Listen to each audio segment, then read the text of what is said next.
promoting dialogue. It's midday here in Dakar and 1 p.m. in Lagos. Good afternoon and welcome to Newslink Live on West Africa Democracy Radio 94.9 FM Dakar and online at wadr.org. First, our top stories. Burkina Faso shuts down major Sunni mosque in Ouagadougou over public order concerns. Nigeria's military deploys special forces and surveillance aircraft following school abductions in southwest Oyo State. The Chief of Defense Staff has directed a comprehensive security reinforcement across the general area in close coordination with other state authorities. Civil society raises concerns over prison conditions in Togo. Surpopulation carcérale. There is severe prison overcrowding, limited access to quality healthcare, and difficulty obtaining adequate nutrition. And Malian army opens investigation after two youth shot dead at Bamako checkpoint. Please stay tuned for details of these stories and more. On the news, this is a more edit. Many thanks for joining our broadcast. We'll begin in Kadiogo region of Burkina Faso, where authorities have ordered the immediate closure of the main mosque of the Sunni movement in central Ouagadougou, citing risk of public disorder. The decision was announced in a decree signed on Thursday by Kadiogo Regional Governor Abdoulaye Basinga. This closure will remain in effect until further notice. Veronique Njaya completes the story. The decision follows tensions linked to the arrest of Imam Dr. Mohammed Kindo. Supporters of the Imam had staged demonstrations demanding his release before religious leaders called for calm.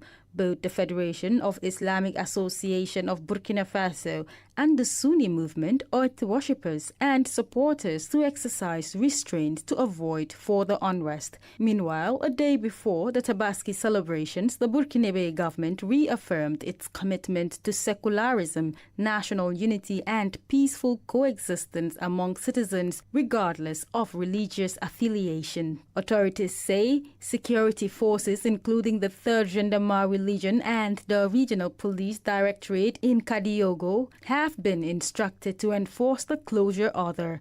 The decree has also been forwarded to the Ministry of Security and other national authorities.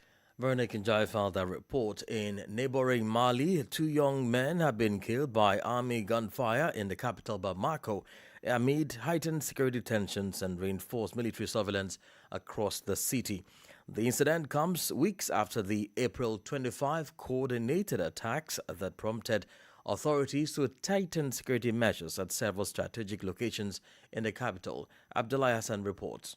The incident occurred on Thursday at about 5:30 a.m. while the 2 young men were traveling on a motorcycle. In a statement, the Malian army said the pair allegedly ignored a first checkpoint positioned in front of ORTM, the national broadcaster. The military further stated that despite repeated instructions from security personnel, the 2 individuals continued their journey and failed to stop even after warning shots were fired at a second checkpoint. Forces stationed at the checkpoint subsequently opened what the army described as protective fire. The 2 men sustained serious injuries and were transported to hospital where they later died. The Malian armed forces say an investigation has been launched to establish the exact circumstances surrounding the shooting. The incident comes as security forces remain on high alert following the coordinated April 25 attacks targeting Bamako, Kati, and several northern localities. Authorities have since reinforced security operations across the capital, with checkpoints mounted along major routes, including roads leading to the airport and areas around the Air Force Base, where movement restrictions remain in force. In its statement, the army urged the public to strictly comply with security checks and cooperate with security personnel at control points. Our Bamako correspondent Aliu Cham's report then voiced by Abdullah Hassan. Meanwhile, fresh fears are mounting over worsening insecurity in southwest Nigeria after gunmen abducted school children and teachers in Oyo State. The latest incident prompted the military high command to deploy special forces and surveillance aircraft to support rescue operations in the area. Defense headquarters say the emergency deployment is aimed at tracking the kidnappers and securing the safe release of victims abducted in Orire local government area. WDR's Abuja correspondent Yechun Sasichi reports. Nigeria's defense headquarters says the deployment of special forces and aerial surveillance assets to Oyo State follows a renewed wave of kidnappings, including the abduction of school children and teachers from schools in Orire local government area. Speaking at a press conference, Director of Defense Media Operations, Major General Michael Onoja, said the Chief of Defense Staff had ordered intensified rescue and security operations involving specialized troops and intelligence-gathering aircraft. The armed forces views any threat to civilian peace as an intolerable affront to national sovereignty. In immediate response to those incidents and several others, the Chief of Defense Staff has directed a comprehensive security reinforcement across the general area, utilizing advanced aerial surveillance assets and mobilizing specialized ground forces in close coordination with other state authorities. Major General Onoja further disclosed that security agencies are collaborating with local authorities and other security services to track down the attackers and secure the safe release of victims still being held captive. Proactive operational steps are already yielding valuable intelligence, and troops will maintain a relentless posture till the perpetrators are brought to account and the region's security is completely restored. The emergency deployment comes just days after armed men stormed schools in Orire local government area, deepening fears over the growing threat of kidnappings and armed violence in Nigeria's southwest region. The development also follows a recent report by the United States Commission on International Religious Freedom, which estimates that about 30,000 armed militants are operating across various parts of Nigeria. For WADR, Yechenu Sasitu in Abuja. More stories coming up on West Africa Democracy Radio. Newslink continues. Elsewhere in Togo, civil society organizations are raising concerns over deplorable conditions at the country's civil prisons. Overcrowding, poor living conditions, and limited access to legal and medical services are among the challenges identified in the detention facilities across the country.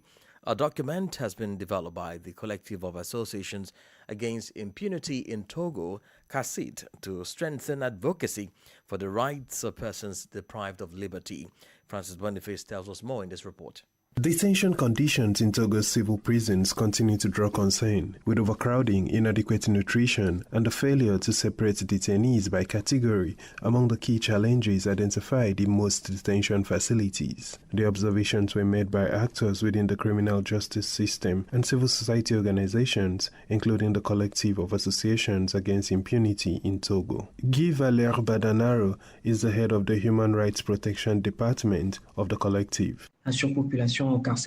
There is severe prison overcrowding, limited access to quality healthcare, and difficulty obtaining adequate nutrition. Overcrowding in the cells forces detainees to sleep packed closely together.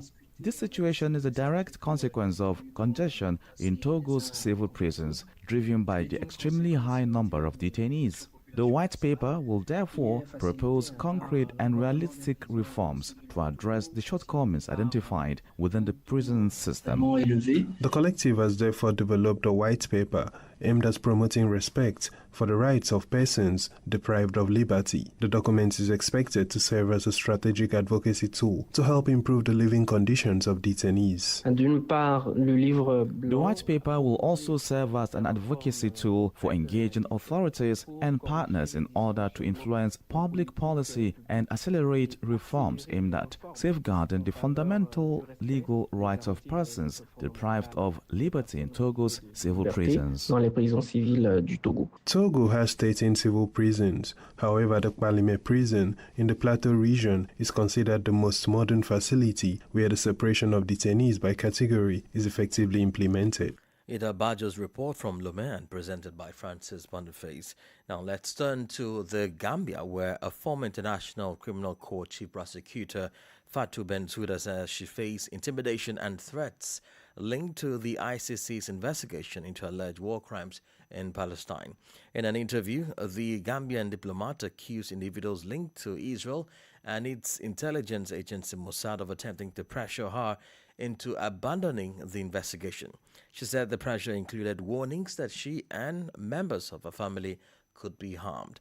WDL's Banjo correspondent Sangdana Mendy reports. Former ICC Chief Prosecutor Fatou Bensouda has revealed what she describes as years of pressure and intimidation connected to the International Criminal Court's investigation into Palestine. Speaking to Al Jazeera, the former prosecutor said the campaign began after the ICC opened a preliminary examination into alleged war crimes in the occupied Palestinian territories in 2015. Bensouda recalled how two men linked to Israel allegedly visited her home in The Hague and handed her an envelope containing $500. They came directly to my house. It was two of them. They sought to see me. I think they insisted a little, and I came out eventually. I saw them, but they were standing there, and they gave me an envelope of, I think, $500. The former ICC prosecutor also accused Israel's intelligence agency, Mossad, of repeatedly attempting to pressure her during official meetings. Bensouda further claimed that the warnings later escalated into threats against her safety and that of her family. There are some authorities that appeal to me that, you really need to stop. This is going very far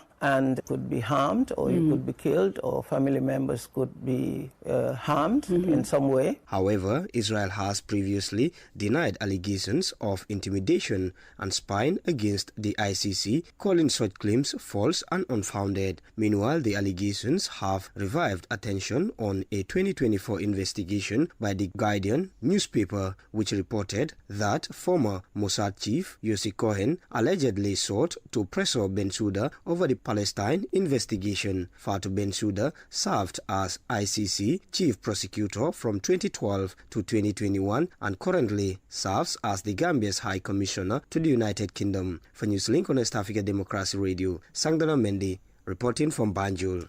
And back here in Senegal, attention is turning to the pending formation of a new government on the recently appointed Prime Minister Hamadou Al Aminou Lo.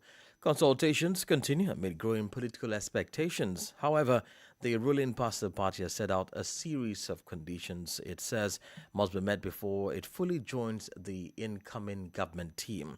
The party, led by former Prime Minister Ousmane Sonko, recently dismissed by President Bassirou Faye, is insisting on strict adherence to the reform agenda that brought the president to power in the 2024 elections. Maurice Sojek-John, an associate professor of political science at Gaston Berger University in Saint Louis, provides an analysis of the situation. These conditions are naturally part of Diomaye President's program.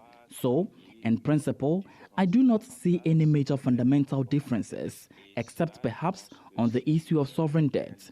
I believe this reflects both economic and political reality, where the Senegalese state is compelled to negotiate with external partners. Otherwise, the country could face difficulty or even uncertain times ahead. There is therefore the need for some flexibility regarding campaign promises, especially when those promises prove unrealistic or difficult to implement. Could this initiative by PASTEF also be seen as an attempt to gain greater influence over key strategic ministries? Yes. Although PASTEF has not openly demanded specific strategic portfolios, it has set conditions. The challenge, however, is that these conditions could themselves become major points of disagreement between the President of the Republic and his former Prime Minister, which raises further political concerns. For now, attention is focused on how the presidency will respond, as well as reaction that could provide greater insight into the balance of power within PASTEF, as well as which ministers may remain or leave the government. Maurice Sojek-John is an associate professor of political science at Gaston Berger University in Saint Louis, Senegal. We do have more on that conversation on our guest interview segment. Do stay tuned. In the meantime, in Liberia, authorities say the growing influx of undocumented Burkinabe nationals into the country has become a major national concern, particularly in the southeastern region. The issue has increasingly drawn public attention amid fears of over environmental degradation, weak immigration enforcement, and the alleged takeover of economic activities by foreign nationals. President Joseph Boakai has publicly acknowledged the seriousness of the situation, describing the number of undocumented Burkinabes in Liberia as alarming. WDL's Monrovia correspondent Abraham Parker reports. Speaking during the cabinet session, President Boakai disclosed that reports reaching his administration indicate that more than 80,000 Burkinabe nationals are currently residing across Liberia. According to the Liberian leader, many of the undocumented migrants are heavily involved in mining and agricultural activities without direct benefits to Liberia. Some of whom have already established themselves, mostly involved in agricultural activities and mining. Some of the mining that have been done are going to be affecting Liberia. So we may have a difficulty in agriculture and tourism and the preservation of that forest. It's LRRC that come up with a report. So we are trying to find out how we would deal with that alarming number of Burkinabes that are in the country, undocumented. The concerns raised by the president echo warnings that have long been voiced by Liberian citizens and local authorities, especially in southeastern Liberia, where communities have repeatedly complained about illegal mining operations, land disputes, and increasing foreign settlements. Recently, Grand Jida County Senator Thomas Yaya Nimlan also sounded the alarm over what he described as a growing takeover of parts of the county by Burkinabe nationals. The government has yet to announce exact enforcement actions, but the latest remarks from the Liberian leader signal growing concern at the highest level of government over the increasing presence of undocumented Burkinabe nationals in the country. For Newslink on WADR, Abraham Parker, Monrovia. You're listening to Newslink on West Africa Democracy Radio, 94.9 FM Dakar, and online at wadr.org. Here is a reminder of the top stories. Burkina Faso shuts down major Sunai Mosque in Ouagadougou over public order concerns. Nigeria's military deploys special forces and surveillance aircraft following school abductions in southwest Oyo State. Civil society raises concerns over prison conditions in Togo. And Malian Army opens investigation after 2 youth shot dead at Bamako checkpoint. Still ahead, we do have a guest interview and sports update. Please stay with us. West Africa Democracy Radio. It's you speaking. Don't forget, we are streaming live on wadr.org and also follow live streamings on YouTube and Facebook. Now to matters relating to migration, as Ghana's High Commissioner to South Africa, Benjamin Kwashi, has rejected claims by South African authorities that most Ghanaians evacuated from the country were undocumented. The envoy insists the majority of the first batch of returnees held valid immigration documents and says Ghana is also taking steps to protect businesses owned by its nationals amid growing concerns of xenophobic attacks.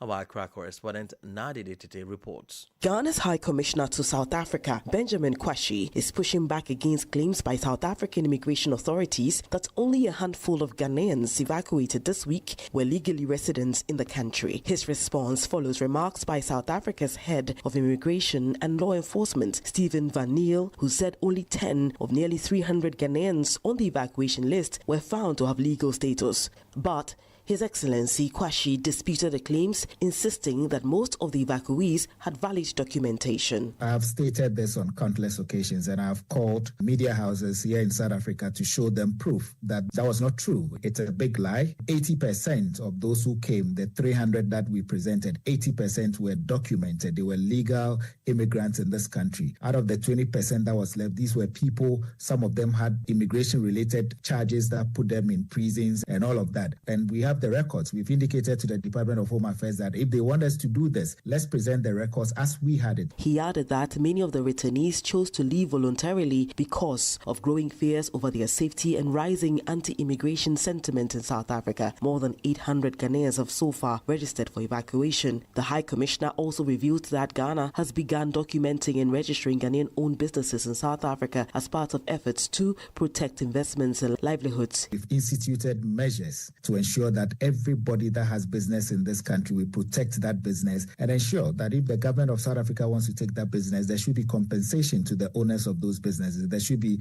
us paying realistic amounts for those people who have over the years toiled to put up businesses that South Africans just want to take just by the stroke of time. We've started the processes. We've indicated to them clearly that this is just not going to happen like it used to happen, and you take people's businesses and all of that. The first batch of evacuees arrived in Accra on Wednesday, with government promising reintegration support, counseling and employment assistance for the returnees. For WDR, Nadidi Tete, Accra.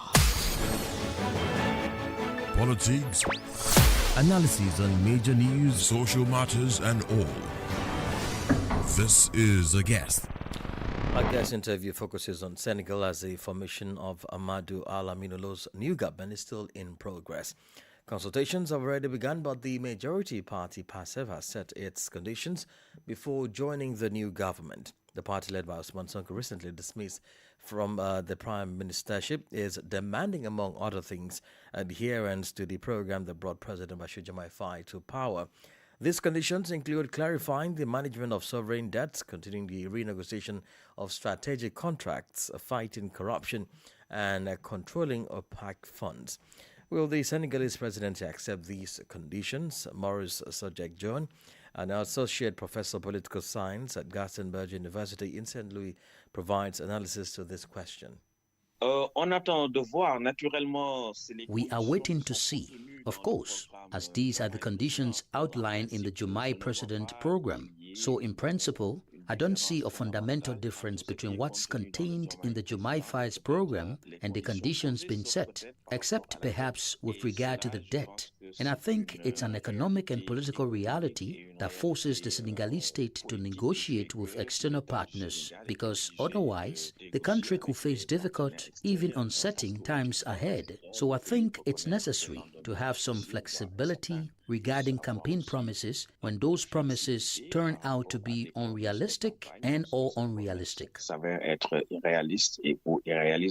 And with regard to justice, we also saw that the PASTEF insisted on this, namely accelerating certain judicial procedures related to political events between 2021 and 2024. Do you think this could be a priority for the next government? I believe that, naturally, this is a campaign promise, and it's also a political concern for PASTEF, and perhaps even beyond PASTEF. But again, the justice system has its rules of operation. There are procedures designed to protect the presumption of innocence, but also to ensure the rights of the defense. And we mustn't forget the amnesty laws that have been passed here and there. So all of this presents difficulties in getting the system back up and running at full capacity. And I think we need to take all these legal and judicial constraints into account and not try to achieve a summary justice system. Is PASTEF, through this initiative, not seeking to gain some control over strategic portfolios? Yes, but PASTEF didn't demand a strategic portfolio as such. Rather, it set conditions. However, these conditions could themselves be a source of deep division between the President of the Republic and its former Prime Minister, and that, too, poses a problem. In any case, we are waiting to see what happens, because this reaction from the presidency will tell us more about the balance of power within PASTEF. as well as which ministers will respond or not. It will also provide a clearer picture of the internal contradictions within PASTEF and the positions of its various members in relation to them.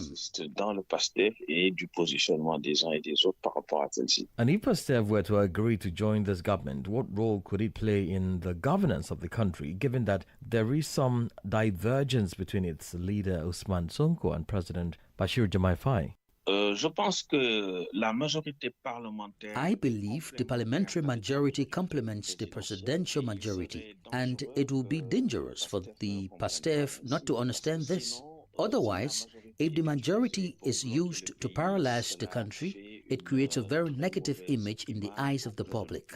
Because, once again, the Senegalese are a mature people, and if the majority is not used to govern and solve the problems of the Senegalese people, but rather to manipulate institutions for personal gain and self-positioning in the lead up to the 2029 presidential election, well, the Senegalese will draw all the necessary conclusions, giving all the hope that has been placed in this duo who came to power, or hope embodied in their campaign slogan, Diomaye Musonko.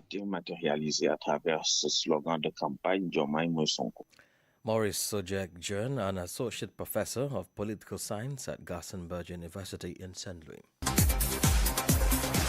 And in sport news, Senegal reached the final of the Total Energies CAF on the 17th Africa Cup of Nations Morocco 2026 after beating host Morocco 7-6 on penalties following a dramatic 1-1 draw in Rabat on Thursday night. Goalkeeper Hassan Sarr was the hero for the young lands of Teranga, producing crucial saves in the 10th shootout at the Prince Moulay Hassan Stadium to end Morocco's hope of winning the title on home soil. Senegal will now face Tanzania in the final after the East Africans also defeated Egypt on penalties earlier in the day to complete one of the most dramatic semi-finals days in the history of the competition. For Morocco, it was a painful exit after they had forced their way back into the contest deep into stoppage time through Ismail El Houd's penalty rebound. However, young Senegalese Lions survived the pressure, silenced the home crowd and booked their place in the under-17 AFCON final, where Tanzania now stands between them and the trophy. In the meantime, in athletics, Ajoy Ali Ahmed stormed to gold in the women's 400 meters final at Dakar 2026 after closing an impressive 51.54 seconds to finish ahead of a competitive field. The Ethiopian runner produced a commanding performance to secure the continental title, while Obakeng Kamberuk of Botswana claimed silver with a time of 51 seconds 7.9. And that's it on Sport News. And this is how we end this edition of Newslink on West Africa Democracy Radio 94.9 FM Dakar. Thank you for listening. And many thanks to Mustafa Sek and Jacino Kappa Gomez for the technical support. Let's keep the conversation coming on all of our social media platforms, X, TikTok, Instagram, and Facebook at WDR English. I am Imo Edet. Good afternoon. We thank you for listening to Newslink in Nigeria on Love FM Abuja and Darling FM Owerri. In the Gambia on Hot FM Banjul, Hilltop FM and Veritas Radio in Serekunda. Thank you for listening on Alternative Youth Radio Lofa County, Liberia, Radio Kegaman in Nimba County, and DCN Radio Riverses County. A big thank you to Radio Baft FM in Sierra Leone for listening, and in Ghana we thank Radio Pad in Damango and Royals FM in Wenchi. Thank you all for listening to Newslink.